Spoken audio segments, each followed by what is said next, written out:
안녕하세요. 저는 사연을 즐겨 듣는 30대 여자입니다. 사연을 듣기만 하다가 이렇게 사연을 보내려고 하니까 두근거리네요.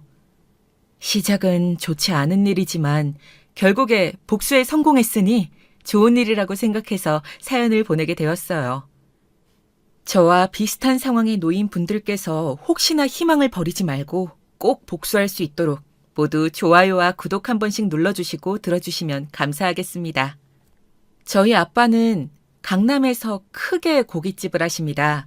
저희 아빠가 직접 개발하신 고기 맛으로 주변 사람들에게 인정을 받았죠. 그래서 사람들에게 소문이 났고 강남에서 저희 고깃집을 한 번도 안 와본 사람은 있어도 한 번만 오는 사람은 없을 정도로 그렇게 매니아층이 많은 고깃집이죠. 그런데 그 레시피를 개발한 저희 아빠가 그만 출근길에 교통사고로 돌아가시게 되었습니다. 저는 결혼한 지 3년 차였고 남편 직장 때문에 아빠랑 멀리 떨어져 살고 있었습니다. 대전에서 강남까지 그래도 기차를 타니 1시간 반 만에 오긴 하더라고요. 남편도 저희 아빠가 돌아가셨다는 소식을 듣고 부랴부랴 기차를 타고 올라왔습니다. 차가 막히면 더 늦기 때문에 저는 이렇게 갑자기 저희 아빠가 제 곁을 떠나실 거라고는 정말 생각도 못했습니다. 그런 일이 제 앞에 막상 닥쳐오니까 어떻게 해야 될지 정말 모르겠더라고요. 그런데 남편은 정말 침착하게 장례 절차도 알아봐주고 남편 덕분에 일사천리로 진행이 되었습니다.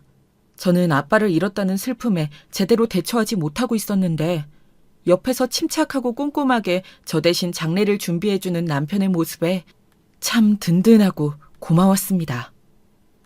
여보, 나 너무 사실 아직도 믿기지가 않아. 우리 아빠 어떡해?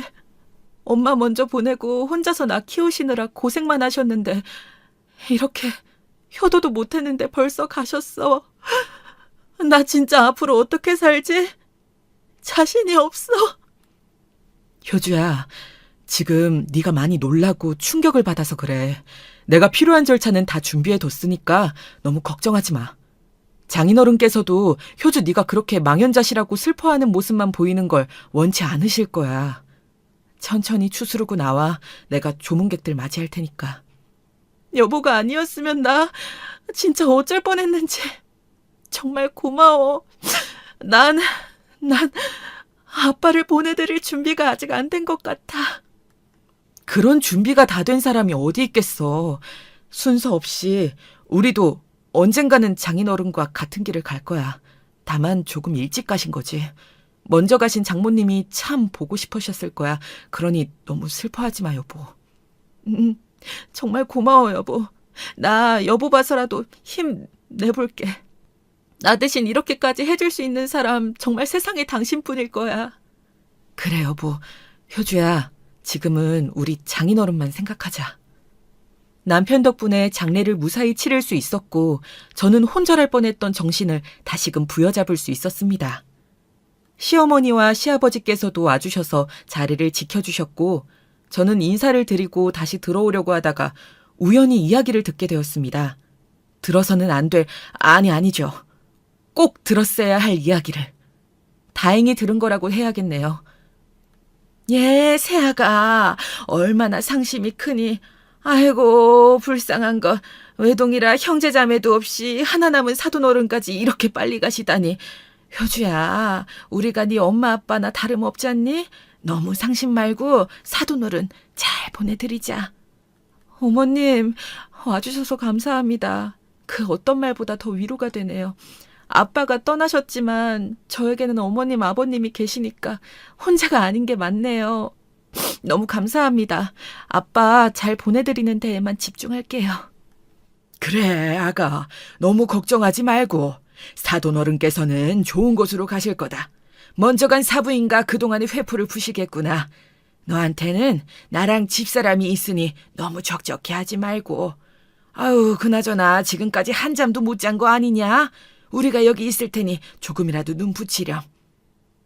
그래, 여보. 지금까지 계속 못 쉬고 밥도 못 먹었잖아. 이러다 여보가 먼저 쓰러지겠어. 조금이라도 눈 붙이고 와. 잠이 오진 않더라도 누워라도 있다가 오는 게 어떨까? 어차피 잠이 오지도 않을 텐데. 나 괜찮아. 정말이야. 괜찮아요, 어머님, 아버님. 걱정해 주셔서 감사해요. 그래도 자리는 지키는 게 맞는 것 같아요. 그래도 이렇게 무리해서 자리 지키다가 너 쓰러지기라도 하면 우리가 먼저 가신 사돈어른 얼굴을 어떻게 보겠니? 무리하지 말고 이럴 땐 어른 말 듣는 거야. 얼른 들어가렴. 세아가 우리가 너무 걱정돼서 그런다. 이렇게 걱정시키는 것도 불효인 거 알지? 그렇게까지 이야기하시니 제가 더 당해낼 수가 없네요. 알겠습니다, 어머님, 아버님. 감사해요. 그럼 잠시만 다녀올게요. 잠도 오지 않았고 슬픔에 잠겨 누워도 불편하기만 할 것 같았지만 하도 시아버지, 시어머니, 남편이 모두 저에게 쉬라고 그러시는 바람에 잠깐이라도 누워있을까 하고 들어가 있었습니다. 그런데 5분이 지나도 10분이 지나도 몸이 편하기는커녕 마음이 그래도 내키지 않아서 다시 나와봤는데 그런 이야기를 듣게 될 줄은 정말 상상도 못했습니다. 저는 정말 마치 못에 박혀 벗어나지 못하는 사람처럼 계속해서 제가 들은 내용이 맞나 의심하게 되었습니다. 어떻게 저희 아빠 장례식에서 이런 더러운 이야기를 주고받으실 수가 있는 건지 그때만 생각해도 아주 치가 떨려옵니다. 제가 듣고 있다는 사실은 전혀 모르는 눈치였습니다. 하긴 그러니까 이런 이야기를 할 수 있었던 거겠죠. 사돈어른 유산만 얼른 받고 전연 빨리 처리해라. 그게 여러모로 우리 집에 가장 필요한 일 아니겠니? 아유, 장례식은 왜 이리 시간이 안 가나 참. 네, 당연하죠. 장인어른 재산 때문에 제가 효주를 선택했던 거잖아요. 그나저나 저 완벽히 해낸 거겠죠? 저 사실 쫄려요, 엄마. 너는 누굴 닮아서 그렇게 간이 콩알만 하니? 하여간 지 아빠를 닮아가지고 그래서 우리가 계획에서 너희 아빠를 뺀 거잖니. 저 양반은 알았으면 난리를 칠 양반이지. 표정도 못 숨겨서 금방 들통날 테고. 아무리 생각해도 빼고 일 처리하길 잘했어. 지금도 봐봐. 속도 좋지. 저러고 조문객이나 받고 있지 않냐? 그래도 아버지가 조문이라도 해주시니까 우리가 지금 이런 이야기를 맘 편히 할 수 있잖아요. 장인어른한테는 죄송한 일이지만 애초에 유산 노리고 결혼한 거였으니까 옳은 수순이라고 생각해야겠죠. 니네 형이 우리 집 재산만 그렇게 안 날려먹었어도 네 첫사랑이라는 연지랑 내가 진작 결혼 승낙했지. 니네 형이 날린 우리 집 재산 메꾸려면 이 방법밖에 없었잖니. 네가 다행히 효주를 잘 꼬셔서 망정이지 3년이면 많이 참았다. 그동안 제가 얼마나 힘들었는진 알아주셔야 해요. 저는 하루빨리 우리 연지한테 하루라도 빨리 달려가고 싶다고요. 효주 보기도 사실 미안하고요. 사람 마음 이용한 것 같아서. 이제 와서 그런 쓸데없는 소리. 연진의 어머니 많이 아프시다며. 그거 부양하려면 일단 우리 집에 빚은 없애야 될 거 아니냐? 이건 처음부터 정해져 있던 거야. 3년 살다 보니 왜? 효주한테도 정이 가디? 아니요. 그것보다는 사람 대 사람으로 미안해서 그러죠. 내가 장인어른 재산 노리고 접근한 건 꿈에도 모를 텐데. 이제 와서 착한 척할 생각은 마라. 뭔 놈의 쓸데없이 정만 많아가지고. 정이고 뭐고 일단 사람이 살만해야지. 넌 연지한테 돌아갈 생각만 해. 그래야 다른 맘 망가지지. 너도 결국 연지한테 돌아가기 위해서 이런 일을 벌인 거 아니야. 다 순리대로 가는 거야, 순리대로. 알겠어요. 마음 단단히 먹을게요. 수철이랑 당신 여기서 뭔 이야기를 그렇게들 하고 있어. 여기 수철이 네 직장 동료들 왔다. 가서 안내해라. 당신도 뭐하고 있어요. 이리 와서 좀 도와줘요. 알겠어요. 하여간 저 눈치 없는 인간. 이 더러운 대화 내용을 듣고 이성을 잃어 당장 뭐라고 할 뻔했는데 아무것도 모르시는 시아버지가 남편과 시어머니에게 다시 조문객들 응대를 도우라고 하는 바람에 나서지도 못했습니다. 대신 그 바닥에 주저앉아 넋나간 사람처럼 계속 바닥만 바라보고 있었습니다. 저는 이제 어떻게 해야 되는 걸까요? 절 만나기 전 오래 만난 사람이 있다는 건 알고 있었지만 그 연지라는 여자에게 돌아가기 위해서 저랑 결혼했다니 무려 지금까지 3년 동안 절 속인 제 남편을 저는 용서할 수 없었습니다. 저를 철저하게 돈으로 보는 시어머니, 저희 친정아빠의 장례식에서 어떻게 이런 말들을 나눌 수 있는 건지 하늘이 무섭지도 않은 사람들이더군요. 여러분들께서 저라면 어떻게 하셨을 것 같나요? 당장 달려가 조문객들 앞에서 멱살을 잡았어야 할까요? 저는 너무 놀라서 그럴 힘도 나지를 않더라고요. 사람이 너무 놀라면 오히려 꼼짝달싹 못한다고 하잖아요. 저는 딱 그런 상황이었습니다. 저희 아빠는 정말 사고로 돌아가신 게 맞는 걸까요? 그것마저 의심이 되기 시작하더라고요. 대화 내용을 천천히 저는 다시 곱씹어보기 시작했습니다. 완벽히 해낸 거 맞겠죠? 라고 시어머니에게 되묻는 남편의 말이 생각났습니다. 무엇을 완벽히 해냈다는 걸까요? 설마 우리 아빠의 교통사고가 우연이 아니라면, 그걸 조작한 거라면 정말 저는 남편을 어떻게 해야 되는 걸까요? 이런 고민을 하고 있는데 검사 사촌 오빠가 조문을 왔더라고요. 그래서 검사 사촌 오빠에게 이 기막힌 일을 털어놓을 수 있었습니다.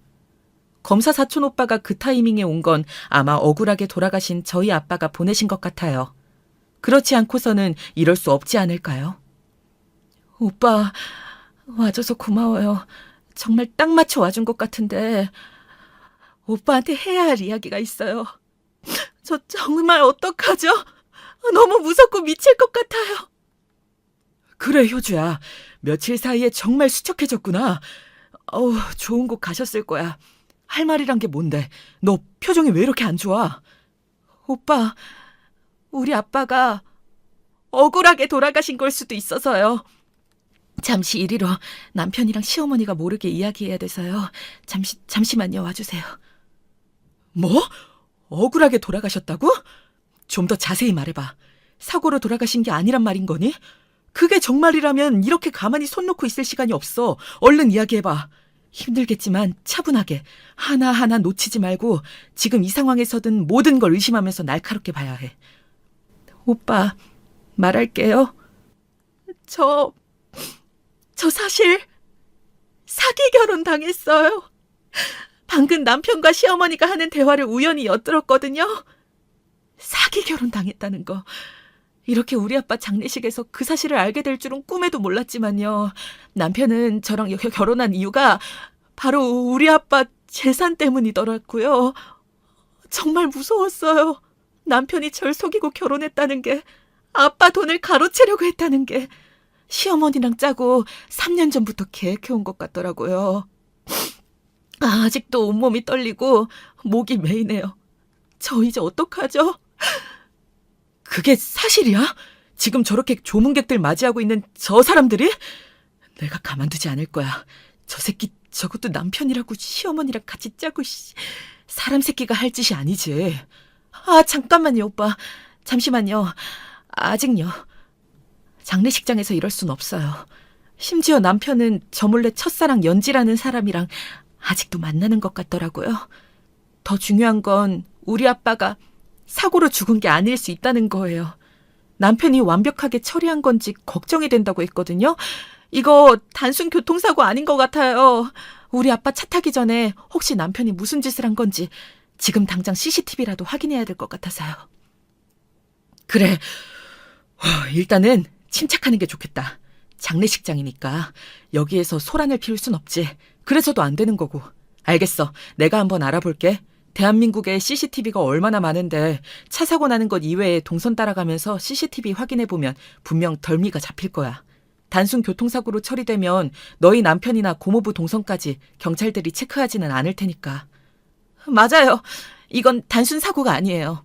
그래서 증거 확보 좀 부탁드릴게요. 오빠한테 이렇게 어려운 부탁을 드리게 돼서 정말 미안해요. 그런데 지금 제가 믿을 사람이, 부탁할 사람이 검사인 오빠밖에 없어서 그래요. 정말 꼭 좀 부탁드릴게요. 아니야, 이게 우리 일인데 뭘. 고모부 떠나시는 길 외롭지 않게 네가 꼭 여기서 자리 지켜. 지금은 당장 너한테 어떻게 못할 거야. 정말 고모부가 단순한 교통사고로 돌아가신 게 아니라면 내가 내일이라도 당장 네 남편이랑 시어머니 수갑차게 해줄게. 조금만 기다려. 네, 고마워요, 오빠. 오빠만 믿고 있을게요. 사촌 오빠가 검사여서 정말 얼마나 다행이었는지 모릅니다. 바로 수사 들어가겠다고 이야기해주는데 정말 안심이 되었습니다. 제 옆에서 3년 동안 거짓말로 저를 구워 삶은 남편을 제대로 쳐다볼 자신이 없더라고요. 그래서 다시 쉬는 곳으로 돌아가서 쉬는 척을 했습니다. 제가 이야기를 들었다고 생각하고 혹시나 증거를 인멸하려고 하면 안 되는 거니까요. 악마 같은 무섭고 추악한 시어머니와 남편을 마주한다면 쌍욕이 한 바가지 나오는 걸 막을 수 없을 테니까요. 참고 또 참으면서 그렇게 그날 밤을 버텼습니다. 시아버지는 정말 아무것도 모르는 눈치던데 이런 파렴치한 짓을 시어머니랑 남편이 저지른 걸 알면 얼마나 충격이 크실까요? 듣자 하니 아주버님이 시댁의 재산을 모두 날려먹은 것 같던데 결혼 전이나 후에 저한테는 한마디도 없어서 전혀 몰랐던 이야기였습니다. 정말 명백한 사기가 아닌가요? 게다가 연지라는 그 여자는 대체 뭘까요? 왜 결혼한 사람을... 애초에 저를 선택한 게 돈 때문이라 3년간 남편을 기다린 여자쯤 되려나요. 다른 사람 눈에서 피눈물 나게 하고 과연 둘이 행복할 수 있을까요? 절대 아니겠죠. 제가 절대 그렇게 두지 않을 거니까요. 그렇게 칼 가는 심정으로 버틴 밤이 지나고 다음 날이 밝았습니다. 장례식장에 갑자기 형사분들이 들이닥쳐서 남편과 시어머니를 찾는 겁니다. 그래서 사촌 오빠가 단서를 제대로 잡았구나 싶었죠. 아니나 다를까 형사분들이 이런 말을 하시는 겁니다. 정말 저와 다른 조문객들이 경악할 광경이 펼쳐지게 되었죠. 눈앞에서 수갑을 차는 모습은 머리털 나고 정말 처음 봅니다. 아마 다른 조문객분들도 저와 마찬가지가 아니었을까요? 그곳도 다른 곳도 아니고 장례식장에서요. 철컥철컥 수갑 차는 소리가 들리고 형사님들께서 미란다의 원칙을 이야기하시더라고요. 드라마나 영화에서만 보던 모습을 실제로 보다니요. 이수철 씨 되십니까? 장인어른이신 장호범 씨 살인 교사 혐의로 체포합니다. 당신은 변호사를 선임할 수 있고 묵비권을 행사할 수 있습니다. 그리고 이수철 씨 어머니 양춘자 씨도 살인 교사 혐의로 함께 체포합니다. 역시 변호사를 선임할 수 있고 묵비권을 행사할 수 있습니다. 자, 끌고 가시죠. 네, 참 무서운 세상이네요, 장인어른. 사돈을 죽이다니. 끌고 가겠습니다. 자, 얼른 타세요. 형사님, 저를 체포하시는 건가요? 증거 있어요? 있냐고요? 이게 무슨... 아니, 난 아니에요. 안 죽였다고요. 살인 교사라니. 말도 안 돼요. 세아가 형사님들 좀 말려봐라. 증거가 있으니 이렇게 직접 체포하러 온 거 아니겠습니까? 조용히 서로 가시죠. 두 분 다 지금 하시는 말씀은 모두 법정에서 불리하게 작용할 수 있습니다. 결국 이게 진실이었구나. 여보가 어떻게... 우리 아빠를... 어머님이 어떻게 우리 아빠를 죽이실 수가 있으세요? 교통사고로 위장한 살인이었다니요? 말도 안 돼. 이게 어떻게 진실일 수가 있는 거죠? 저는 정말 저의 두 눈을 의심할 수밖에 없었습니다. 남편과 시어머니가 형사님들한테 끌려나가는 걸 지켜보고 있던 저는 뒤따라 나온 시아버지와 눈이 마주치며 어떻게 된 일이라고 묻는 시아버지께 아무 말도 할 수가 없었습니다. 저도 궁금하니까요. 어떻게 이 모든 일이 진실일 수 있는 걸까요? 때마침 검사 사촌 오빠가 와서 상황 설명을 해주더라고요. 세아가 이게 대체 무슨 일이니? 우리 집사람이랑 수철이가 사돈 어른을? 그건 정말 말도 안 되는 이야기잖니. 어떻게 형사들이 와서 이렇게 데려갈 수가.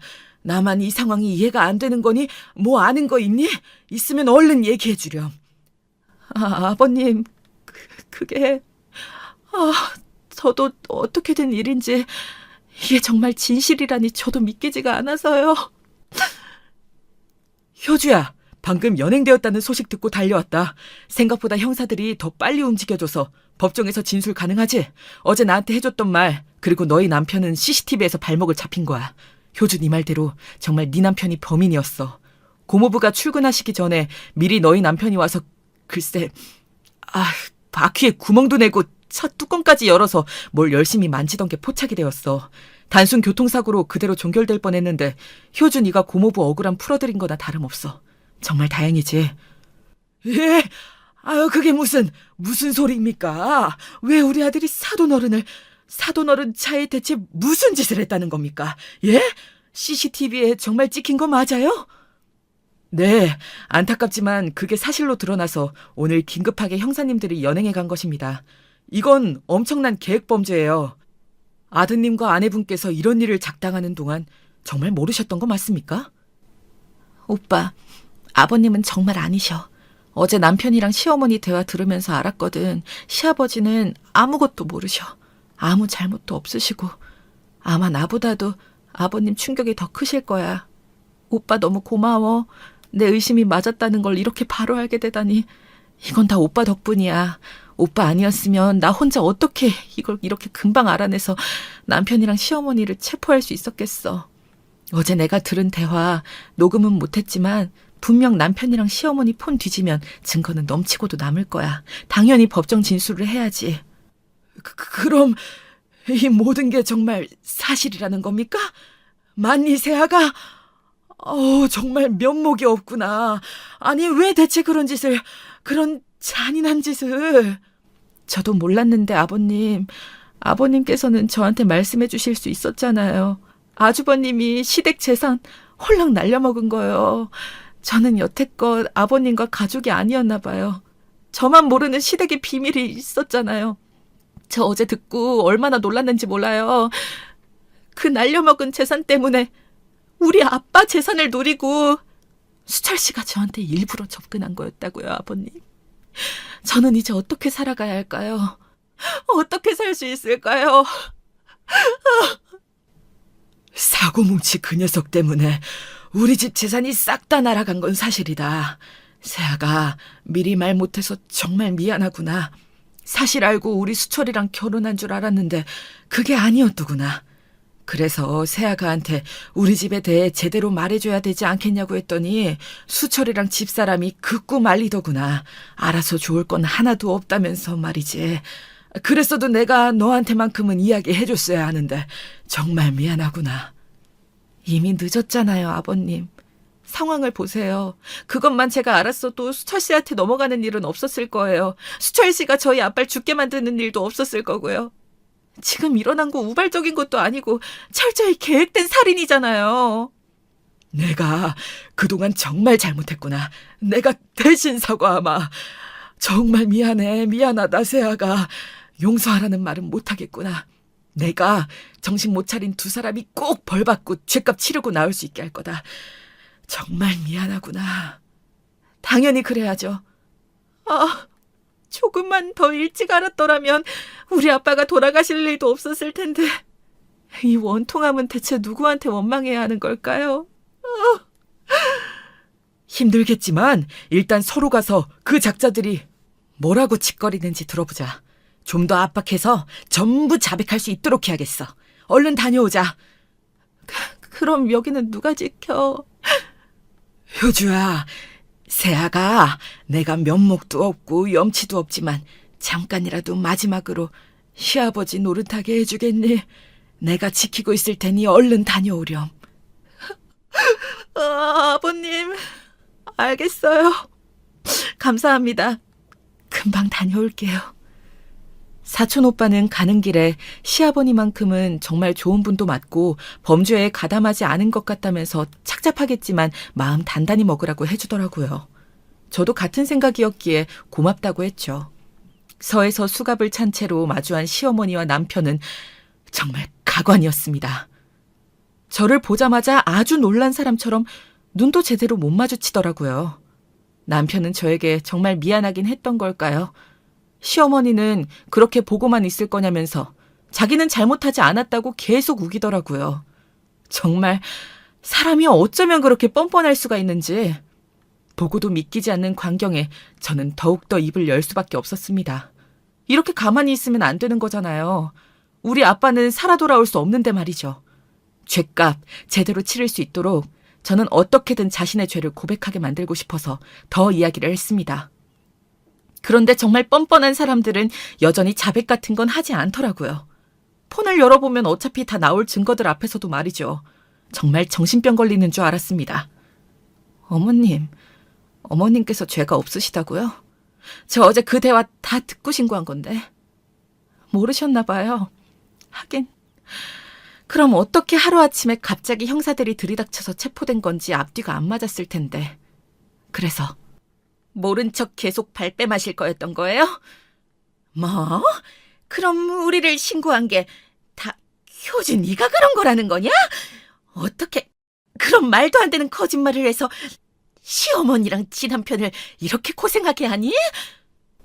그만하세요. 우리 다 끝났어요, 엄마. 잘 안 해. 어머님, 아주버님이 날린 재산 왜 수철 씨가 메꿔야 한 거죠? 그것도 저희 아빠 재산으로요. 아니, 유산으로. 죽일 것까진 없었잖아요. 대체 왜 그랬어요, 왜? 유산이어야 탈이 없지. 재산이면 언제든 가져올 수도 있는 거잖니? 그리고 막말로 우리 수철이랑 그동안 세월이 있는데 어쩌면 우리한테 묻지도 않고 바로 이렇게 신고라니? 그게 지금 저한테 할 소리세요? 하긴 이렇게 뻔뻔하니까 그런 끔찍한 짓도 저지를 수 있었겠죠. 그 연지라는 여자는 수철 씨 첫사랑이라면서요? 그 여자도 한통속이겠죠? 아니야. 연지는 전혀 상관없어. 지금 이 상황에서도 첫사랑만은 지키시겠다. 참, 당신 나한테 한순간이라도 진심인 적은 있었니? 난 그것도 모르고 우리 아빠 장례식을 척척 잘 준비해줘서 고맙다고 생각하고 있었어. 바보 등신같이 말이야. 당신이 우리 아빠 유산 노리고 계획한 범죄인 줄도 모르고 알아? 지금 내 심정 알겠냐고. 찢어지는 고통 속에 몸부림치면서 겨우 정신을 차렸어. 너 같은 인간 단죄해야 되니까. 수철이 본인이 하겠다고 한 거야. 내가 무슨 수로 말리겠니? 난 잘못 없다? 이것 좀 풀어줘요, 좀. 이렇게 안 하면 연지랑 허락 안 해주신다면서요. 그래서 제가 총대를 맨 거잖아요. 지금 절 버리시는 거예요? 다 엄마가 하라는 대로 한 거잖아요. 그러면 별 탈 없을 거라면서요. 이게 다 누구 때문인데. 그러면 우리 집안 살릴 건 너밖에 없는데 어떡하라고. 바보 등신처럼 사기당해서 우리 집안 거덜낸 놈한테 뭘 바라겠니. 연지랑 살라고 했지 않니? 이번 일만 잘 마무리하고. 근데 그걸 들켜선 정말 눈물 없이 못 보겠네요. 이제 와서 서로 탓하시기는. 둘 다 똑같은 괴물이에요. 저희 아빠 죽이고도 아무 일 없던 것처럼 단순 교통사고로 위장하고 계속 행복하게 살아갈 수 있을 줄 알았어요? 정말 꿈도 크시네요. 아버님도 이 사실을 알고 정말 크게 자책하시던데 어머님과 당신은 자책은커녕 반성도 없네. 미안하다. 지금 와서 어떤 변명도 다 안 통하겠지만 너한테 100% 거짓된 마음은 아니었어. 장인어른한테 그런 짓 한 건 정말 미안해. 나도 방법이 없었어. 지금 다 내가 시켰다는 거냐? 무슨 다 수철이 이놈이 알아서 단독 범행을 한 거라고요. 난 아무 잘못이 없어요. 이것 좀 풀어줘요. 통화 기록이랑 카톡 내용 보면 다 밝혀지실 텐데 이제 좀 그만하시죠. 추악해요, 어머님. 그리고 당신 그런 말 다 소용없어. 연지인지 뭔지랑 그렇게 살고 싶었니? 선처 따위는 없어. 평생 감옥에서 썩어. 두 모자가 아주 오붓하게 말이야. 다른 사람 폰을 보다니. 이건 불법 아니니? 어머 얘 좀 봐라. 내가 뭘 그렇게 잘못했다고 그러니? 내가 감옥을 왜 가? 어? 난 말한 것밖에 없어. 행동은 다 수철이가 했다니까. 정말 미안해. 엄마가 그렇게 하라고 하셨어도 내가 하지 말았어야 했는데 나도 장인어른 재산에 눈이 멀었던 건 사실이야. 그리고 범죄를 저질렀지. 이제 다 끝난 것 같다. 날 용서하지 마. 미안해. 평생 죗값 치르면서 살아. 얘 좀 봐라. 난 아무 잘못이 없다고. 너희 아빠 돌아가신 건 안타깝지만 그게 우리 잘못은 아니라고 몇 번을 말하니. 우리 수철이가 그랬든 아니든 난 모른다니까. 자기는 죄가 없다며 발악하는 시어머니를 뒤로하고 슬퍼 보이는 가식적인 남편의 표정을 뒤로하고 저는 다시 아빠의 장례식장으로 갔습니다. 아무것도 모르고 남편에게 고마워했던 제가 정말 바보 멍청이 같더라고요. 어떻게 이런 일이 있을 수 있을까요? 아빠께서 저한테 그 대화를 엿듣게 하신 건 아닐까요? 정말 억울해서 더는 속지 말라고 말이죠. 검사 사촌 오빠 덕분에 수월하게 남편과 시어머니를 벌할 수 있었지만 아직도 저는 그때 그 일만 생각하면 숨도 잘 쉬어지지가 않습니다. 가족끼리, 아니 가족을 빙자한 사기에 살인까지. 죄질이 정말 나쁘잖아요. 저희 아빠가 다시 살아 돌아오실 수만 있다면 어떤 짓이든 할 수 있는데 세상에는 우리 아빠를 다시 살려낼 방법이 없습니다. 여러분이 저라면 어떻게 하실 건가요? 죄인들은 감방에 가서 죗값을 치르고 있습니다. 시아버지는 봉사단체에 들어가서 없는 듯 살고 있고요. 저는 아빠의 고깃집을 이어받아서 아빠의 빈자리가 티나지 않게 열심히 일상을 살아가고 있습니다. 시어머니가 남편에게 살인을 사주하는 내용이 다 밝혀졌거든요. 카톡도 참 착실히 주고받았고요. 남편은 우리 아빠를 사고사로 위장하기 위해서 어떻게 계획하고 실행할지 낱낱이 시어머니한테 보고했거든요. 그 증거가 그대로 있는데 어떻게 끝까지 자기는 죄가 없다고 할 수가 있는지 뻔뻔한 시어머니에 또 한 번 놀라게 되었습니다. 저는 도저히 안 되겠어서 남편의 첫사랑이라는 연지라는 그 여자를 수소문했습니다. 수소문해서 찾아갔죠. 남편과 시어머니의 파렴치한 범죄와 본인 때문에 우리 아빠가 억울하게 돌아가셨다는 이야기를 하기 위해서였습니다. 죗값도 치르고 있고 그런 남자를 사랑한 것을 평생 후회하게 만들어주고 싶기 때문이었죠. 유현지 씨, 혹시 저 아시나요? 제가 이수철 씨랑 3년간 살았던 사람이거든요. 잘 알고 있어요. 저한테는 무슨 일로 찾아오신 거죠? 혹시 수철 씨한테 무슨 일 생긴 건가요? 저는 수철 씨한테 뭘 요구하거나 하진 않았어요. 뭘 묻고 싶으신 건진 잘 모르겠지만. 그걸 정말 몰라서 물어요? 정말 모르는 거야 아니면 모른 척 하는 거야. 이수철 씨랑 시어머니가 감방에 있는 거 정말 몰라요? 그럼 말해줘야겠네. 이수철, 살인자야. 그렇게 만든 사람은 바로 당신이고 알아요? 그래서 계속 연락이 안 되었던 거군요. 저는 정말 몰랐어요. 수철 씨가 아내분이랑 헤어지고 다시 올 때까지 기다려달라고 해서 그렇게만 하고 있었고, 저는 보시다시피 저희 아픈 엄마 간호하느라 한시도 허투루 쓸 수 없는 사람이라고요. 수철 씨 얘기하시러 온 거면 얼른 하고 가세요. 살인자라니. 아무리 화가 나셨어도 정말 무례하시네요. 생사람 잡는 것도 정도가 있는 거죠.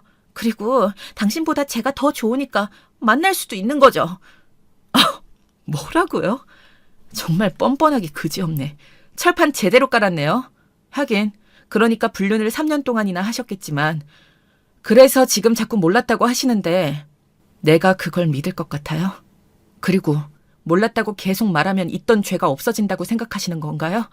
이수철이 당신 때문에 우리 아빠를 죽였는데 그것도 발뺌할 거예요? 그냥 모르면 끝이라고 말할 수 있어? 3년간 유부남이랑 그렇게 만난 건 아픈 엄마 앞에서 떳떳하시고. 여기 병원에서 이러시면 어떡해요. 나가서 이야기해요, 우리. 잘못했어요. 일단 나가요, 네? 제발, 제가 잘못했다고요. 아니요, 전혀요.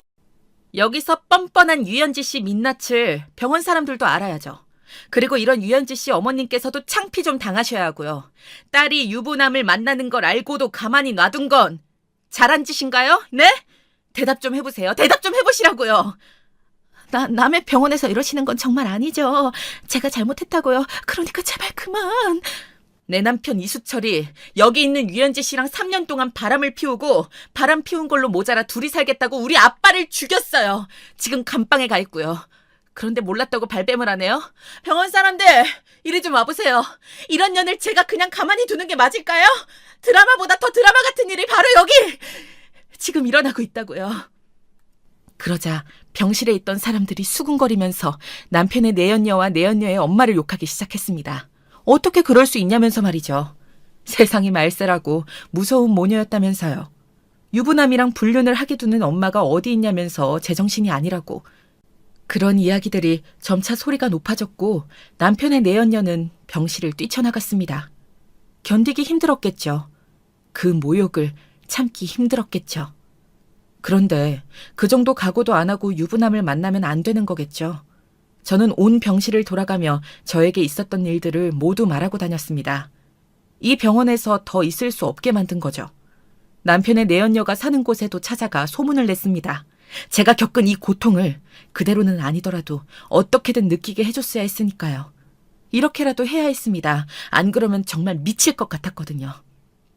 여기 부녀회장님 되시죠? 저는 여러분들의 이웃인 유현지 씨 관련해서 드릴 말씀이 있어서 찾아왔습니다. 제 남편과 3년 동안 바람을 피운 불륜 여인 유연지 씨가 나몰라라하고 뻔뻔하게 잘 살고 있는 것 같아서 도저히 못 참겠어서 이렇게 찾아왔어요. 제발 제 사연 좀 들어봐 주세요. 멀쩡히 잘 살아계신 저희 아빠를 제 남편이 죽였거든요. 바로 유연지 그년 때문에요. 그런데 여전히 자기는 모르는 일이라고 발뺌을 하네요. 어쩌면 이렇게 뻔뻔할 수가 있죠? 그러자 남편의 내연녀와 한 동네에 사는 사람들이 수군거리기 시작했고 유연지 씨에 대한 여론은 급격하게 안 좋아졌어요. 이 동네에서도 살지 못하고 이사를 가게 되었죠. 당연히 그래야 하고요. 저는 이사를 간 곳까지 찾아내서 반드시 또 이 이야기를 전하려고 합니다. 피말려서 못 살게 굴 거예요. 그런 처절한 복수를 해서라도 남편과 내연녀 유연지 사이를 갈라놓을 생각이었죠. 이렇게 하고 나니 그래도 이전보다는 더 통쾌하고 속이 시원해지더라고요. 물론 죽은 우리 아빠가 다시 돌아올 수는 없지만 이 정도 복수는 당연히 해야 하는 거라고 생각합니다. 또 다른 더 좋은 방법의 복수가 있을까요? 좋은 아이디어가 있다면 댓글로 알려주세요. 참고하도록 하겠습니다. 그리고 남편의 수감 생활이 힘들도록 이 파렴치한 짓을 수감자들끼리도 알 수 있게 저희 검사 사촌 오빠의 힘을 조금 빌렸습니다. 같은 감방에서 소문이 다 나서 남편은 얻어 터지고 괴롭힘을 당하고 있다는 소식을 들었습니다. 정말 지옥 같은 감옥 생활을 하길, 절대 먼저 나오는 일이 없길 바라고 또 바라고 있습니다. 저는 아빠의 가게를 물려받아서 일을 하는 게 생각보다 더 잘 맞아서 이번에 가게를 더 확장할 준비를 하고 있습니다. 그동안 남편과 살면서 눈이 멀어 아빠와 아빠의 일에 많이 소홀했던 게 후회가 되더라고요. 제가 더 열심히 할수록 하늘에서 저희 아빠가 계속해서 응원해 주시고 계시겠죠? 그래서 그런 마음으로 더 열심히 노력하고 있습니다. 사촌 오빠는 너무 일만 하지 말고 정말 괜찮은 사람을 소개해 줄 테니 만나보라고 합니다. 만나게 해줄 사람도 사촌 오빠랑 같은 검사라고 하더군요. 하지만 지금은 아직 때가 아니라고 생각하고 저는 아빠의 고깃집을 더 키우는 데만 집중하고 있습니다. 저와 정말 인연이라면 제 마음이 다시 열릴 때 그때도 만날 수 있지 않을까요? 지금은 그저 아빠에게 그동안 못해드린 시간을 속죄하면서 살고 있어요. 여러분들, 제가 지금 잘하고 있는 거겠죠? 정말 괘씸한 시어머니도 감옥에서 제대로 벌받고 있을 거라고 저는 강하게 믿고 있습니다. 그래야 맞는 거잖아요. 그래야 이 세상이 공정한 것이겠죠. 여러분, 저의 이야기를 들으시면서 어떤 생각들이 스쳐가셨나요? 저는 아직도 저희 아빠 장례식장에서 들었던 남편과 시어머니의 이야기만 생각하면 밥도 넘어가지 않습니다. 제가 그때 그 대화를 들었기에 지금의 상황이 펼쳐졌다고 생각합니다. 그때 제가 그 대화를 듣지 않았으면 저희 아빠는 정말 억울하게 단순 교통사고로 그렇게 마무리가 되었겠죠. 제가 유심히 그 대화를 듣고 의심하지 않았다면, 검사 사촌 오빠가 도와주지 않았다면 이렇게까지 사건이 깔끔하게 마무리되긴 어려웠을 거라고 생각합니다. 그래서 여러분께도 이렇게 말씀드리고 싶네요. 의심할 건 하라고요. 그렇게 조언해드리고 싶습니다. 의심은 여러분들께서 성장하고 발전하는 지름길이 될 수 있습니다. 우리는 모두 완벽하지 않습니다. 때로는 우리가 믿는 것이 틀렸을 수도 있습니다. 그러나 우리가 그것을 인정하고 문제를 인식하고 해결책을 찾으려는 노력을 기울인다면 우리는 더 나은 결정을 내릴 수 있을 것입니다. 의심은 또한 여러분들께서 더 많은 정보를 얻을 수 있도록 도와줍니다. 여러분들이 의심하고 더 많은 정보를 수집하면 여러분들은 더 나은 결정을 내릴 수 있기 때문입니다. 이를 위해서는 질문을 하고 조사를 하고 자료를 모으는 것이 필요합니다. 저야 검사 사촌 오빠가 공권력을 이용해 바로 사건을 위한 조사와 자료를 수집해 주었지만 그게 안 되는 상황이라면 신고부터 하고 증거도 모으고 정보도 모아야 할 테니까요. 더 나아가 의심은 우리가 우리 삶을 주체적으로 살 수 있도록 도와준다고 생각합니다. 내 삶에서는 더욱 강력한 리더가 될 수 있도록 도와준달까요?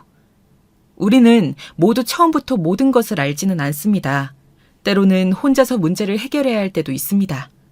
그러나 의심을 가지고 문제를 인식하고 적극적으로 대처하면서 우리는 더욱 강력하고 효과적인 리더가 될 수 있습니다.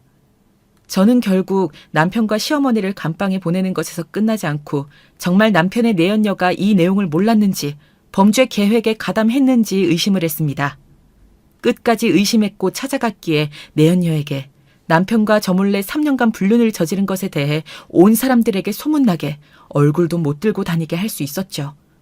저는 그런 복수를 하는 힘이 그런 의심 하나도 놓치지 않으려는 처절한 마음에서 왔다고 생각합니다. 여러분, 냉철해지셔야 합니다. 모든 것을 의심하고 정말 그냥 넘어가서는 안 됩니다. 어떤 이야기라도 어떤 단서라도 그냥 여러분에게 닿는 것은 아닐 것이기 때문입니다. 의심은 또한 여러분들이 더욱 경계심을 가지도록 도와줍니다. 우리는 모두 인간이기 때문에 때로는 우리의 판단력이 흐려질 수 있습니다. 의심을 가지고 경계심을 가지면서 우리는 더욱 현명한 결정을 내릴 수 있습니다. 마지막으로 의심은 여러분들과 제가 더욱 성장하고 발전하는 데 도움이 된다는 것입니다. 우리는 모두 완벽하지 않습니다. 때로는 우리가 가진 생각이나 믿음이 틀릴 수도 있습니다. 그러나 의심을 가지고 더 많은 정보를 수집하고 문제를 인식하면서 우리는 더 나은 결정을 내릴 수 있을 겁니다. 결국 의심은 저와 여러분들이 더 나은 결정을 내리고 더욱 성장하고 발전하는 데 도움을 줄 수 있는 능력입니다. 우리는 모두 완벽하지 않기 때문에 의심을 가지면서 더 나은 결정을 내리도록 노력하십시오.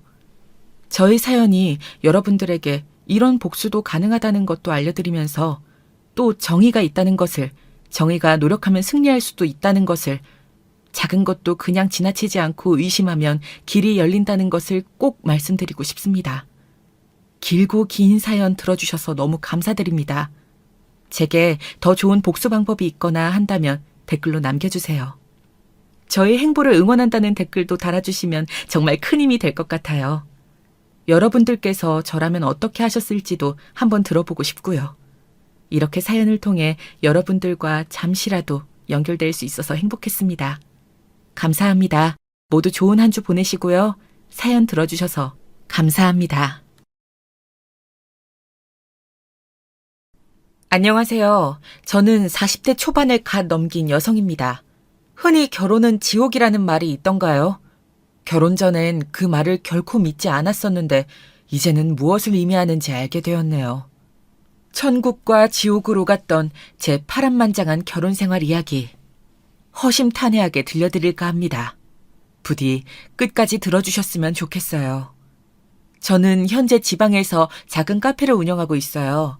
카페를 운영한 진 10년 정도 되었는데 남편을 만난 것은 바로 카페를 시작했을 당시였습니다. 초보 사장으로서 이리 뛰고 저리 뛰며 바쁘게 하루하루를 보내고 있던 시기였죠. 내 힘으로 자금을 모아 30대 초반엔 꼭 나만의 카페를 열겠다는 빛나는 포부를 가지고 열었지만 실제 운영하는 건 생각만큼 쉽지 않아 매일매일 고생길이었어요.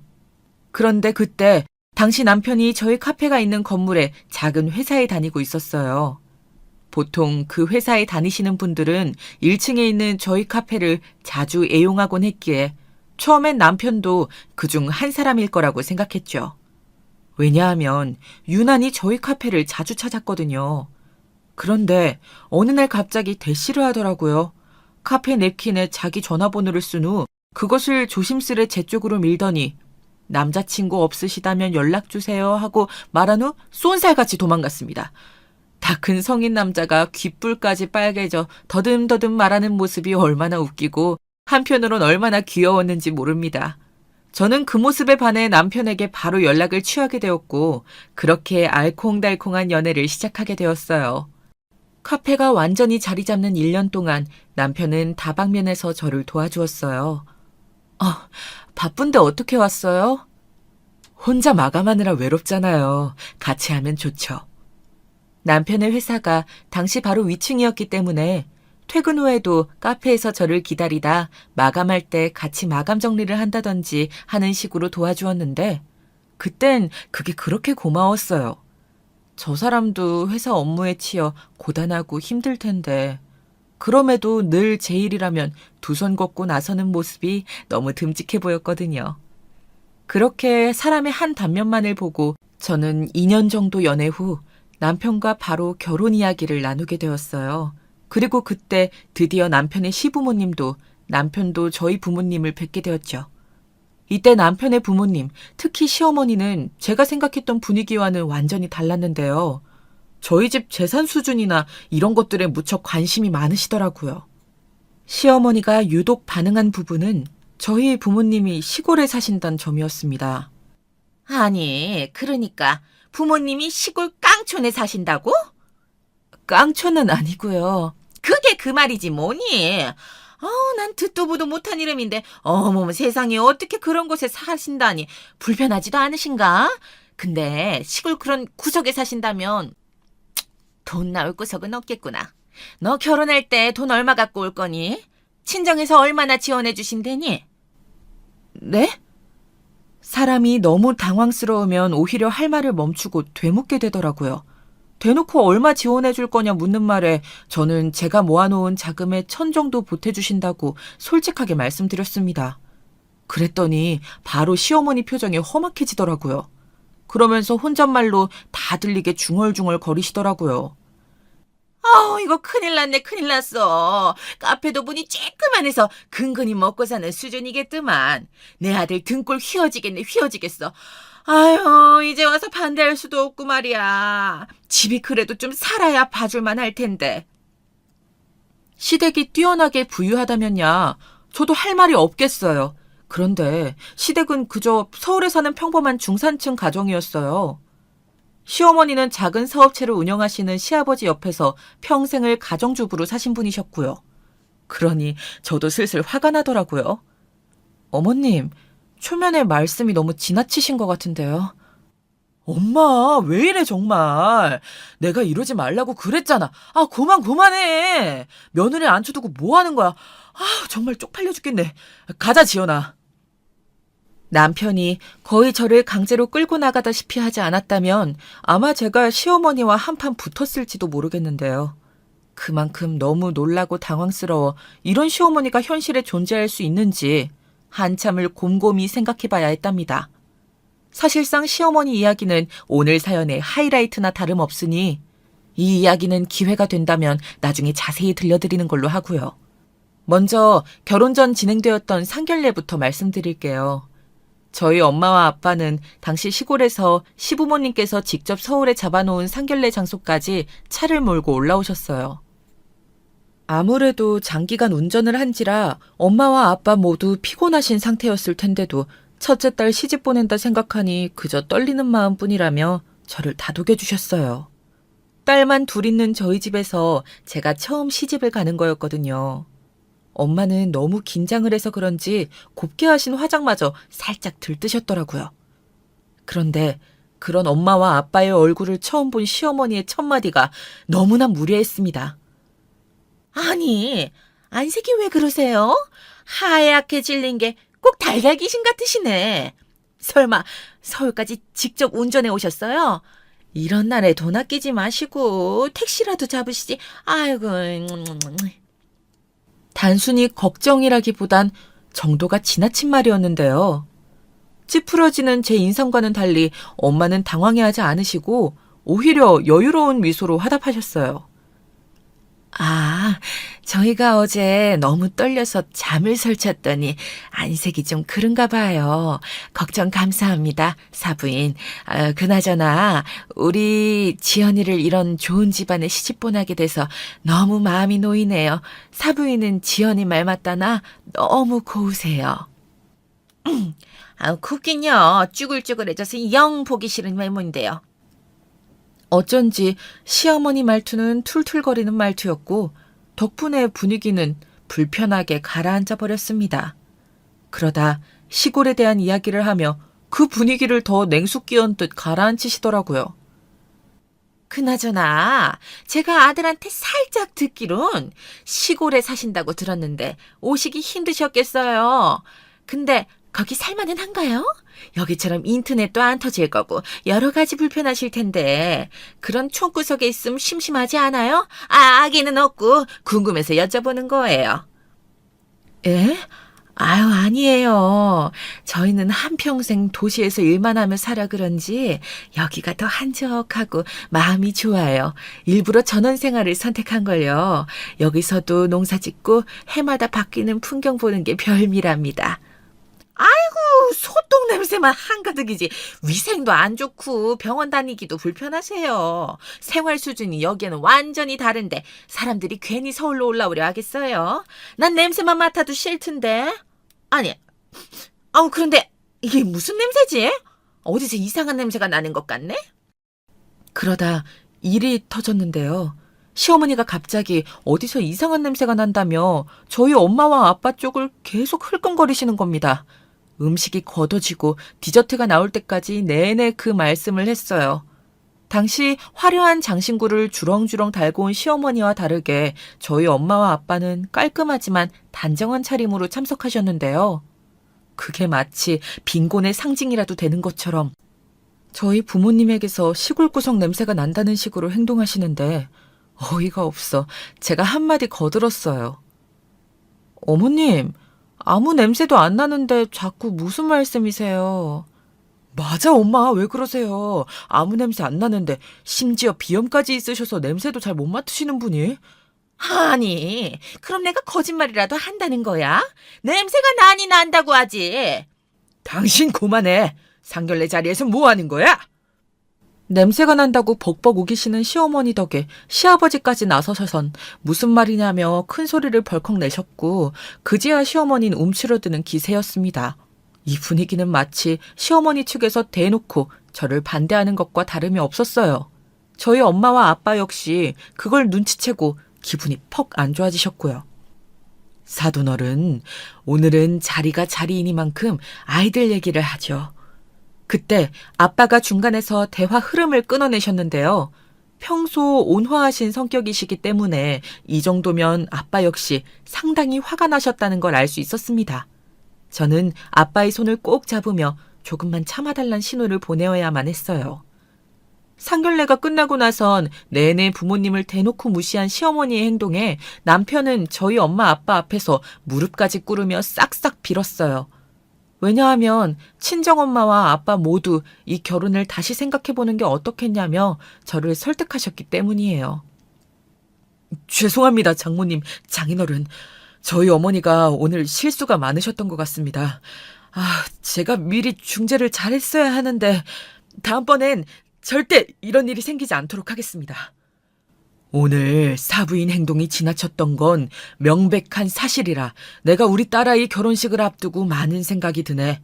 괜한 시집살이 시키시는 건 아닐지 말이야. 자네 무슨 말인지 알지? 그럼요, 장인어른. 제가 중간에서 절대 그런 일 없도록 할게요. 맹세합니다. 정말입니다. 장인어른, 장모님 정말 죄송합니다. 지연아, 미안해.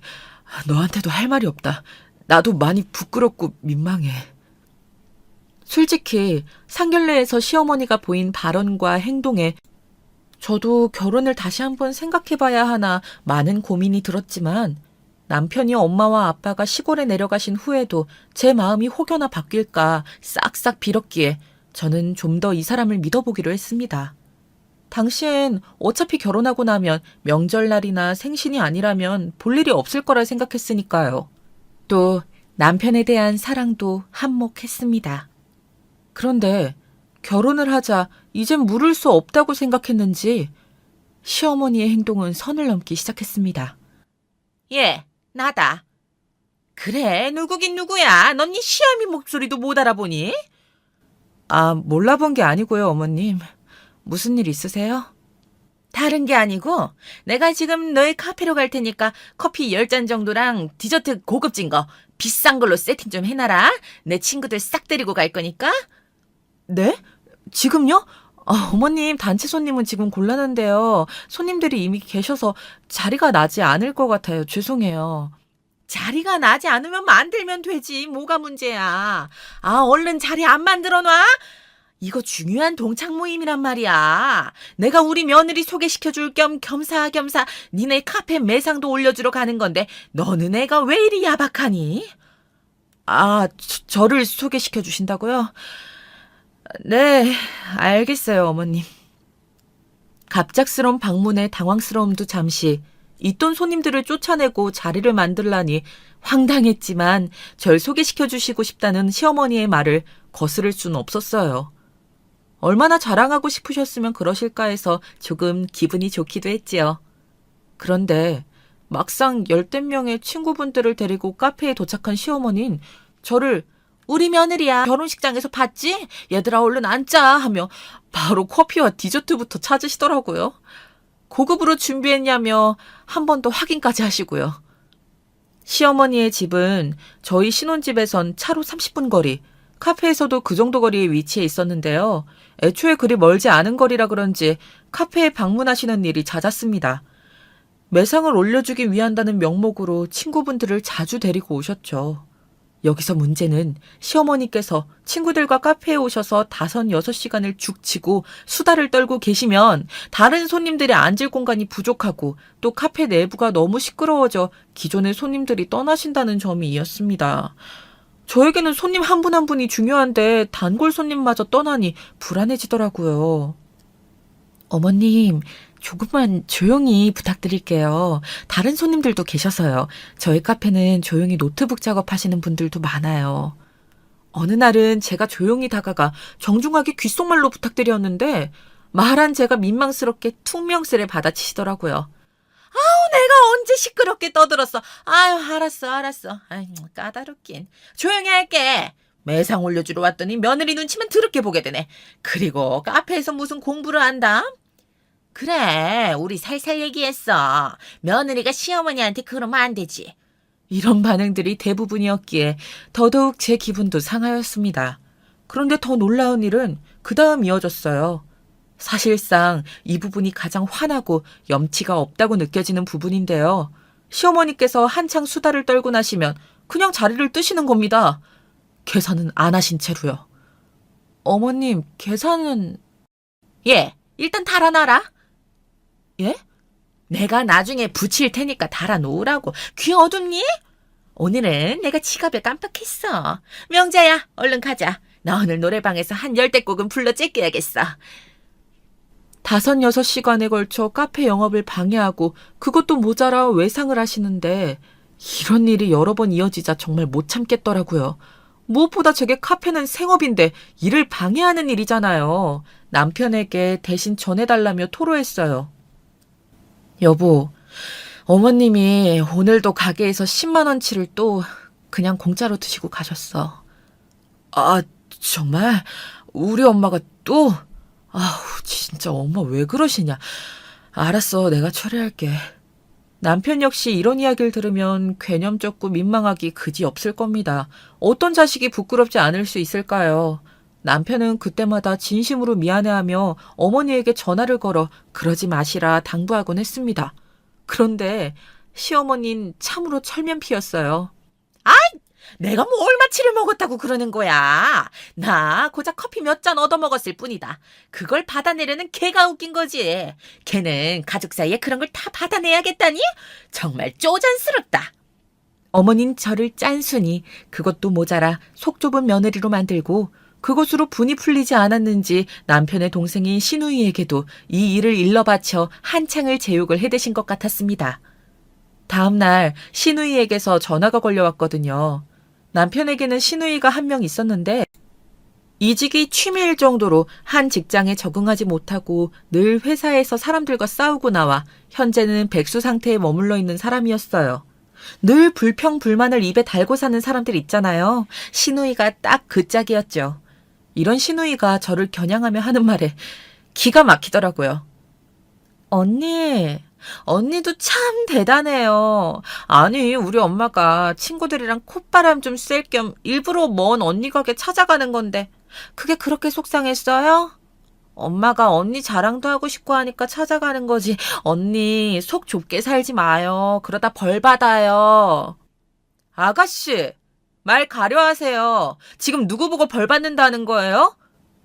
거기까지만 했어도 화가 났을 텐데 다음 날 시어머니는 보란 듯이 또 제 가게에 찾아왔더군요. 이번에는 말도 없이요. 예, 자리 좀 내라. 10석 이상. 오늘은 인상 구기지 말고 있으라. 게다가 그날은 다른 곳에서 도시락을 싸우신 건지 냄새가 심한 주먹밥과 김밥을 주섬주섬 대놓고 드시는데 말려도 소용이 없었어요. 그리고 마지막으로 그 쓰레기들을 그대로 테이블 위에 올려놓고 나가려 하시더라고요. 이번엔 안 되겠다 싶어서 말씀드렸습니다.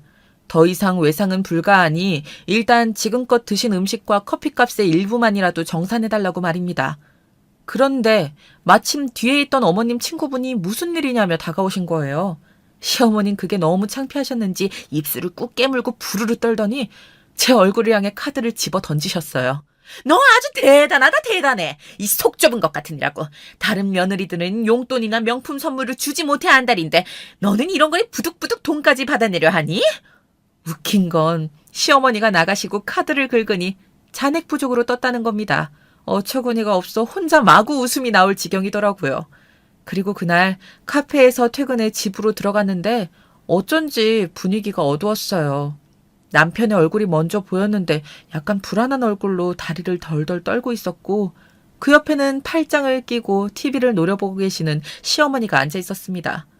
역시나 예상대로 시어머니는 한판 붙을 기세로 저를 부르셨습니다. 어머님 오셨어요? 너 여기 좀 앉아봐라. 내가 너 시골 촌구석 출신이라 무시하지 않고 사람 대접해줬더니 나를 그런 식으로 무시하니? 내가 오늘 친구들 앞에서 얼마나 망신스러웠는지 아니? 내 친구들이 나를 얼마나 불쌍하게 보든지 며느리한테 그런 대접받고 사냐 그러더라. 정말 쪽팔려서 망신 이런 개망신도 없었다고. 아, 그러셨어요? 저는 일부러 더 무표정으로 담담하게 대꾸했습니다. 제가 시어머니의 말에 겁에 질려 하거나 크게 반응하면 할수록 오히려 지는 거라고 생각했거든요. 저는 의연하고 담담하게 제 의견을 말했습니다. 어머님께서 외상을 달아놓은 금액이 300만 원에 달하고 그걸 단 한 푼도 갚지 않았다는 건 잘못되었다고 말이죠. 그러자 시어머니는 돈 한 푼 없는 저희 집 이야기를 늘어놓으셨어요. 내가 말이다. 니네 엄마 아빠가 가진 것 하나 없이 너 낳고 길렀다 해도 상견례장에서 싫은 말 한 거 하나 없다.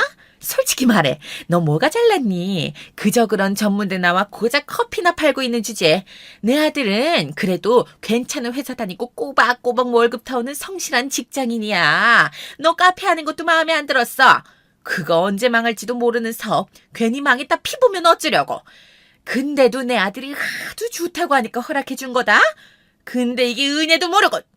제가 카페를 하면서 제일 많은 이득을 본 건 분명 시어머니인데 어머님의 뇌에는 그런 생각 같은 것들이 전혀 없어 보였어요. 오로지 자기 아들이 너무 아깝고 불쌍하다라는 내용뿐이었죠. 그런데 여기서 제 예상을 벗어난 것이 있었으니 남편의 행동이었어요. 남편은 이런 상황이 펼쳐지고 있음에도 불구하고 아무 말 못하고 다리만 덜덜 떨고 있더라고요. 얼마나 한심하게 보이던지 시어머니의 막말보다 그 꼴이 더 실망스럽더라고요. 어머님, 저도 한마디 드릴게요. 다른 건 몰라도 저희 집 이야기는 꺼내지 말아주세요. 저희 어머니 아버지 가진 거 하나 없으신 분 아니고 저한테 정말 좋으신 것들만 물려주신 분이에요. 그리고 저희 카페 매상 괜찮았으니 앞으로 오지 않으셔도 될 것 같아요. 아까 카드 잔액 부족으로 떴으니 그것도 계산해 주시고요. 부탁드립니다, 어머님. 뭐야? 시어머니는 약간 당황하셨는지 말씀을 흐리셨습니다. 그러다 이내 자기도 지지 않겠다는 듯 한마디를 꺼내셨는데 놀랍게도 시어머니가 꺼낸 카드는 상상치 못한 가게 개업이었어요. 네가 아주 네 굴을 파는구나. 내가 여기 대로변이 있지? 거기에 아주 큰 소고기 식당을 열기로 했다. 아마 사람이 빠글빠글할 거다. 안 봐도 뻔하지. 나 사는 곳이 돈 꽤나 있는 사람들이 많이 사는 동네잖니? 그런 사람들은 돼지 안 먹고 소 먹거든. 비싸도 소가 최고지. 근데 이 식당 사업이 잘 되면 누구한테 가겠니? 내 아들한테 갈 거야. 그러니까 니네 부모한테 배운 것처럼 촌스럽게 굴지 말고 줄을 잘 서란 말이야. 아무리 지 부모한테 배운 게 없어도 그렇지 어디서 따박따박 말대꾸라고 앉아있어?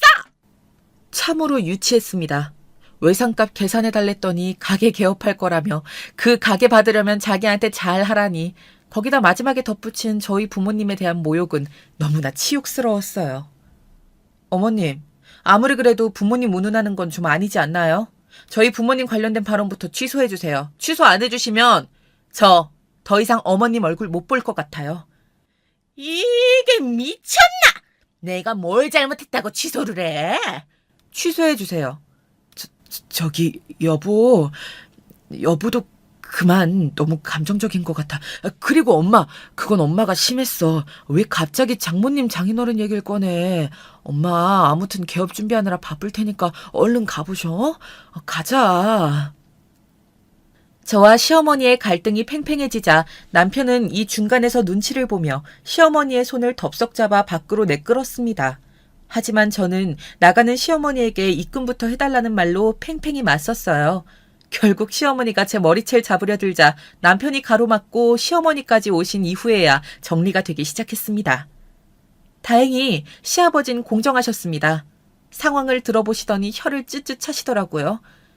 당신이 그간 며느리 가게에서 외상한 건 갚어.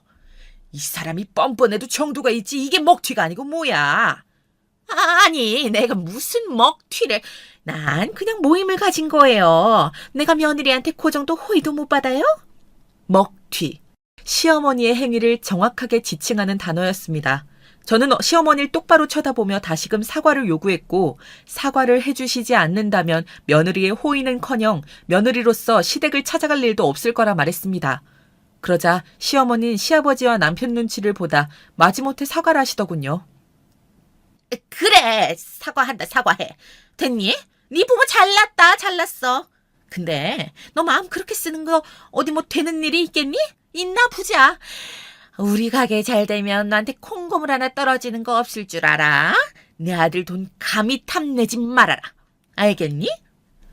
제가 아드님이며 시댁돈 탐낼 그럴 일은 없네요, 어머님. 그러니 걱정 붙들어 매세요. 어른에게 한마디 한마디 말대꾸한다는 게 버릇이 없어 보인다는 건 알았지만 이 이상 시어머니에겐 단 한마디도 지고 싶지 않더군요.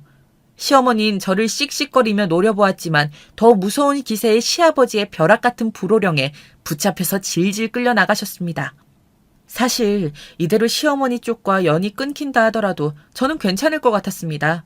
그런데 시어머니가 나가고 저는 또 한 번 충격을 받고야 말았습니다. 이번엔 남편에게서요. 전번 날 남편이 베란다에서 퇴사란 단어를 꺼내며 통화하는 걸 들었는데 이 일일 줄은 상상도 못했습니다. 조심스레 자신도 엄마의 고깃집에서 일하고 싶단 말을 주섬주섬 늘여놓더라고요. 아니, 사실 나 회사 일이 좀 안 맞았었거든. 그냥 이럴 바엔 엄마 가게 일이나 도우면서 돈 많이 버는 게 낫겠다 싶어서 퇴사한다고 말했어. 뭐라고? 아니, 그걸 왜 이제야 말하는 건데? 남편은 회사에서 승진을 앞두고 있었고 이번엔 저에게 꼭 끝까지 회사를 다니겠다고 약속까지 했었습니다. 왜냐하면 남편 역시 시누이처럼 회사를 자주 옮겨 다니는 버릇이 있었거든요. 아주 남매가 유유상종이었죠. 저는 미리 말을 하지 않은 남편에게 너무나 실망스러웠습니다. 여보, 좋은 면을 봐봐. 우리 가게 진짜 잘 될 거야. 엄마가 진짜 좋은 자리에 가게 자리 잡아놨거든? 자기도 이제 큰 가게 사무소리 듣는 거라고 카페 일 안 해도 돼. 지금 나랑 장난해? 어머님이랑 이 지경까지 왔는데 어머님 덕을 보라고? 남편은 신이나 제잘거렸지만 더 말을 듣기 싫어 문을 쾅 닫고 안방으로 들어가 버렸습니다. 그리고 방 안 침대에 앉아 곰곰이 이 결혼 생활에 대해 곱씹게 되더군요. 부부인데도 불구하고 한마디 상의 없이 일을 저지르는 남편, 친정 부모님에게 막말하는 시어머니, 이 결혼 생활을 계속해도 되는 걸까 하는 생각이 처음으로 아주 강하게 들었습니다. 그날 밤 잠이 안 올 정도로요. 그런데 여기서 시부모님은 모르시는 것이 있었습니다. 사실 저희 엄마와 아빠는 할아버지에게서 물려받은 재산이 상당해 도심에 건물을 몇 채나 가지고 계시는 분이었어요. 요즘은 청소년들의 꿈도 건물주라고 하던데 저희 엄마와 아빠가 바로 그 건물주님이셨어요. 하지만 돈이 많은 사람에겐 반드시 안 좋은 사람들이 따라붙는다는 아빠의 교육 철학에 따라 저나 여동생이나 다른 사람들에겐 철저히 그런 사실을 숨기고 살아온 지 오래였어요. 너희가 돈을 가졌다는 걸 티내면 분명 좋지 못한 목적으로 다가오는 사람들이 생길 거야. 아빠는 우리 딸들이 그런 일을 겪지 않았으면 좋겠어. 또 아빠는 너희가 정말 힘들 땐 집에서 당연히 도움을 주겠지만 경제적인 부분을 자력으로 해내셨으면 좋겠다고 말씀하셨어요. 그게 저희 자매를 위한 길이라 생각하신 거죠. 그래서 저희 자매는 실제로 대학 등록금을 제외한 생활비를 저희 돈으로 해결했어요. 다시 말해 시어머니는 단단히 오해하고 계신 것이었습니다. 그러니 저런 막말도 거침없이 쏟아낼 수 있는 것이었죠. 사람을 돈으로, 심지어 자기의 사돈되는 사람들까지 얕잡아보는 시어머니에게 진절머리가 나더라고요. 그래서 홧김에 저희 집안의 실체를 공개할까 고민했지만 저는 아빠가 주신 교훈을 생각하며 꾹 참았습니다. 그리고 남편에게조차 말하지 않은 채 일단은 이 사실을 계속 숨기기로 했습니다. 분명 언젠가 한 번은 시어머니의 코를 납작하게 만들 일이 있을 거라 생각했거든요. 훗날 저의 선견지명이 어떻게 관통했는진 조금 이따 말씀드릴게요. 아무쪼록 시어머니의 가게 개업 이후 남편은 시어머니 가게로 출근을 하게 되었습니다. 개업발이란 게 있는 건지 소고기 가게는 잘 되는 것 같아 보였습니다. 원래라면 시어머니가 저에게 카페 끝나고 나와 가게 일을 도우라 재촉했겠지만 그럴 수가 없었어요. 그 사이 저희 집안엔 두 가지 일이 생겼는데요. 바로 제가 임신을 하게 된 것이 그 첫 번째였어요. 임신 초기였기 때문에 무리한 식당 일은 할 수가 없었죠. 전 내심 시어머니와 마주치지 않아 기뻤습니다. 그리고 집안에 생긴 두 번째 일은 엄마께서 허리가 원래 안 좋으셨는데 농사일을 하시면서 더 안 좋아지셨는지 치료를 받기 위해 서울로 올라오신 것이었어요.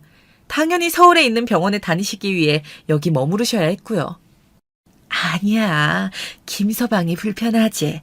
나는 그냥 호텔이나 이런 곳에 머무르면 돼. 엄마, 그게 무슨 말이야. 내가 오랜만에 온 엄마도 제대로 내 집에서 대접 못 해줘요?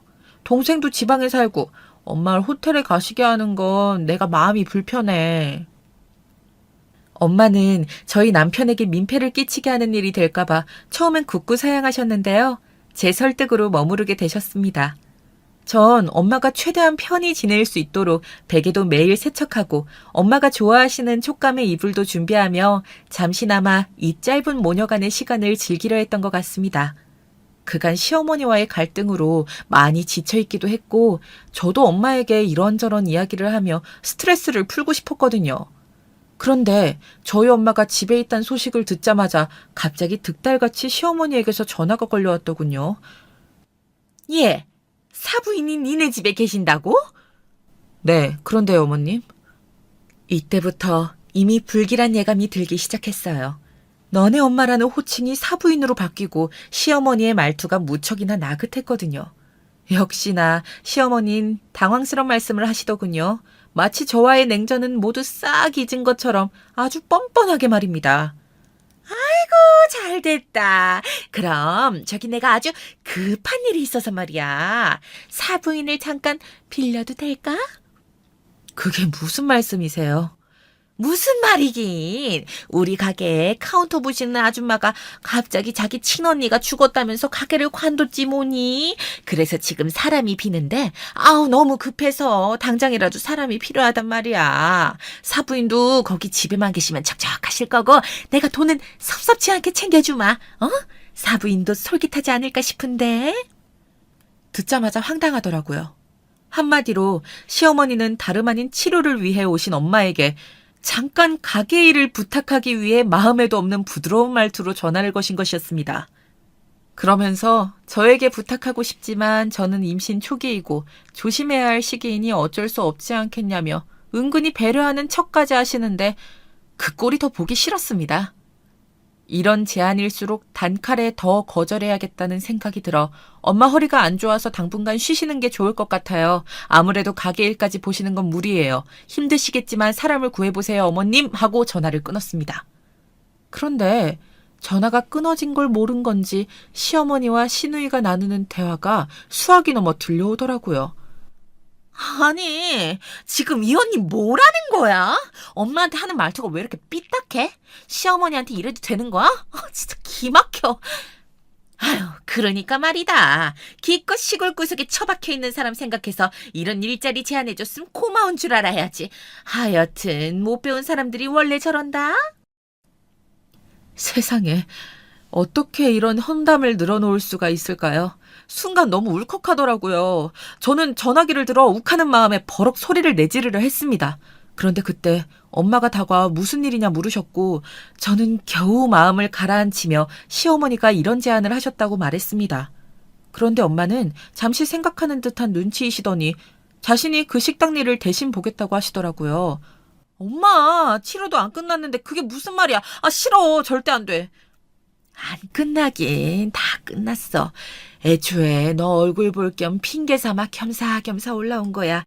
임신했으니 마음도 싱숭생숭할 거고 네가 엄마 보고 싶을까 봐. 그러니 걱정하지 마. 엄마는 자신이 그 식당 일을 도우시겠다고 계속 고집하시더라고요.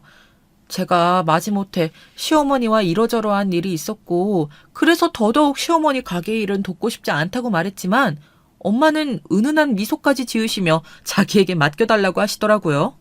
아마도 딸 자식 시집살이 당하는 걸 알았으니 시어머니와 친해져서 풀어보시려고 그러시는 것 같았습니다. 그렇게 엄마는 시어머니의 가게로 나가게 되셨습니다. 저는 엄마가 행여나 시어머니에게 안 좋은 일이라도 당할까 조마조마한 마음뿐이었어요. 그래서 남편에게 미리 당부까지 해놓았습니다. 여보, 우리 엄마 옆에서 잘 챙겨줘야 해, 알았지? 당신만 믿는다. 걱정하지 마. 내가 잘 챙겨드릴게. 아무렴 내가 사위인데. 그리고 우리 엄마도 이제 정신 차리셨어. 장모님이 일 도와주시는 거 고맙다고 갈비까지 따로 챙겨주신대. 남편의 말은 미심쩍었지만 일단은 믿어보려고 했습니다. 설마 사부인 되는 사람이 가게까지 나와 도와주는 건데 그 앞에서 못할 말을 하겠나 싶었지요. 엄마는 일주일 정도만 가게 일을 도와주시기로 하셨습니다. 그 안에 시어머니께선 구인구직 사이트로 다른 분을 구하시기로 하셨고요. 그런데 이상하게 그 기간이 점점 늘어나더라고요. 처음엔 분명 일주일만 부탁드린다고 했던 게 2주일이 되고 3주가 되어갔습니다. 거기다 엄마 얼굴이 어쩐지 조금 피곤해 보여 더 걱정스러웠습니다.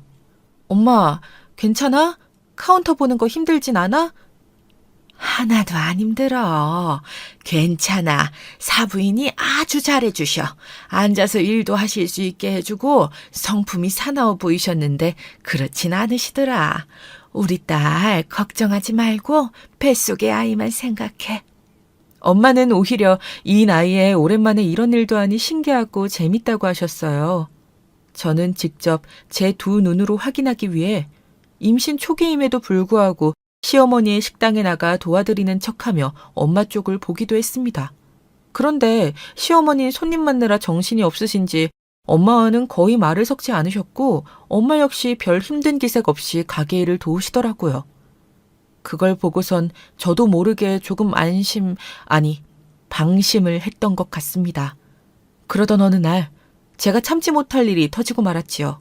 그날은 제가 간식거리를 사들고 시어머니의 식당에 방문한 날이었어요. 시어머니와는 워낙에 좋지 못한 감정이 많이 쌓여있지만 일하시는 엄마가 힘드실까봐 좋아하시는 달달한 주전부리들을 사들고 방문한 것이었죠. 그런데 식당 안쪽에서 소란스러운 소리가 들리더라고요. 무슨 일인가 싶어 서둘러 달려가 봤더니 시어머니의 목소리가 쩌렁쩌렁 가게 안을 울리고 있었습니다. 이 도둑년이 감히 사돈돈을 훔쳐가? 어디 훔쳐갈 게 없어서 내가 돈 챙겨주겠다 했어? 안 했어? 아니에요. 제가 왜 그랬겠어요. 진정하세요, 사돈. 엄마는 시어머니에게 뺨을 맞은 듯 한쪽 뺨을 부여잡고 바닥에 엎어진 채 시어머니를 올려다보고 있었고 옆에 있던 남편은 안절부절 못한 채 머리만 쥐어뜯고 있었습니다. 그때 시어머니가 절 발견하곤 곧바로 저에게까지 손가락질을 하며 고래고래 소리를 지르더라고요. 예, 네 엄마가 내 가게 돈을 훔쳤다. 가게 시제가 안 맞아서 돈을 세고 또 세봤는데 아무리 세봐도 돈이 안 맞잖아. 너 이거 어떻게 물어낼 거야, 어? 당장 내 돈 물어내. 애미가 훔쳤으면 딸년이라도 그 돈을 갚아야지. 시어머니는 이럴 줄 알았다면서 배운 게 없는 촌구석 사람들을 사돈이랍시고 믿고 쓴 게 자기 잘못이라는 말도 서슴지 않았습니다. 제 입에서 고운 말이 나가지 않았습니다. 너무 화가 나 손이 벌벌 떨리고 차갑게 마음을 가라앉히려 했지만 소용이 없더군요. 왜 저희 엄마 의심하세요? 증거 있어요?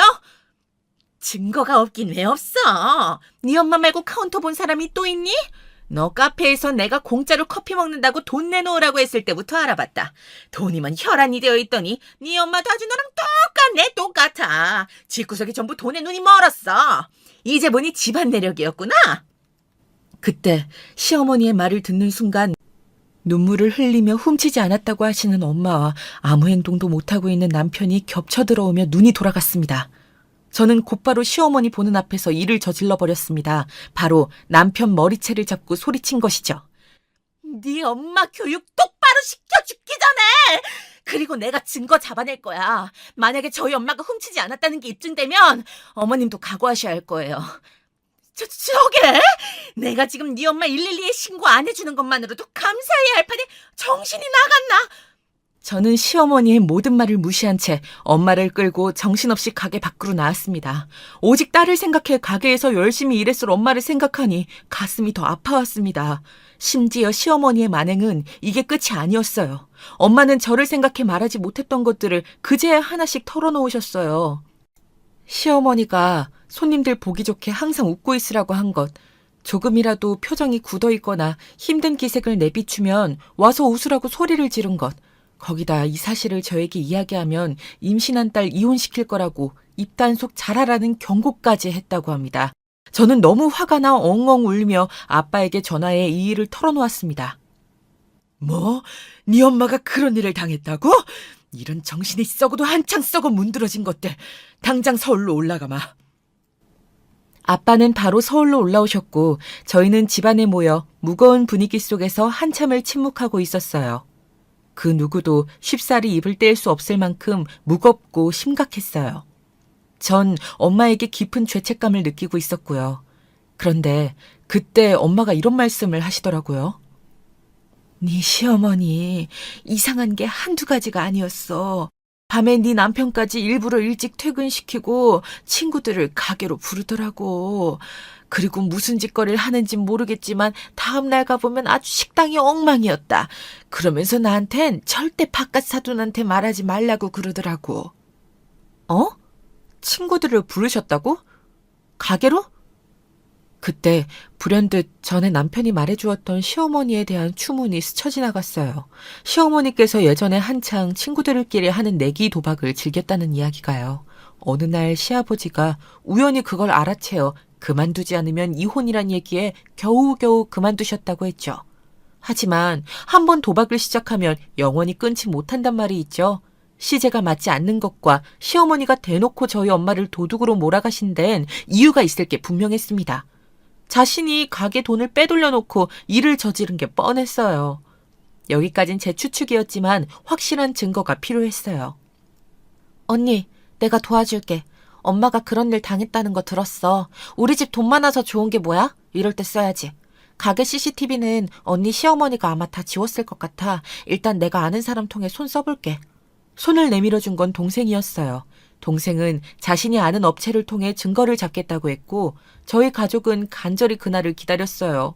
그리고 동생이 건넨 USB를 확인한 결과 생각보다 더 추악하고 기막힌 광경에 허탈한 웃음이 나올 지경이었죠. 시어머니가 저희 엄마를 내쫓고 난 이후 식당에서 벌어진 일들을 촬영하고 녹음한 USB였는데요. 저는 캡처본을 촬영하여 곧장 식당으로 향했습니다. 가는 내내 웃음이 절로 지어지더라고요. 먼저 미리 찍어놓은 영상 캡처본들을 시아버지 앞에 보여드렸습니다. 시아버진 보시자마자 같이 온 저희 엄마와 아빠를 향해 털썩 무릎을 꿇으셨어요. 이거 죄송해서 어떡합니까? 저희 집사람이 아주 큰 무례를 저질렀네요. 정말 죄송합니다. 사부인에게 어떻게 정신적 피해 보상을 해드려야 할지. 시아버지의 진심 어린 사과에 엄마와 아빠는 정중하게 모르신 일이니 시부의 잘못이 아니라고 말씀하셨어요. 저 역시 시아버지께선 지금껏 저에게 악의 없이 대하신 걸 알기에 용서해드렸습니다.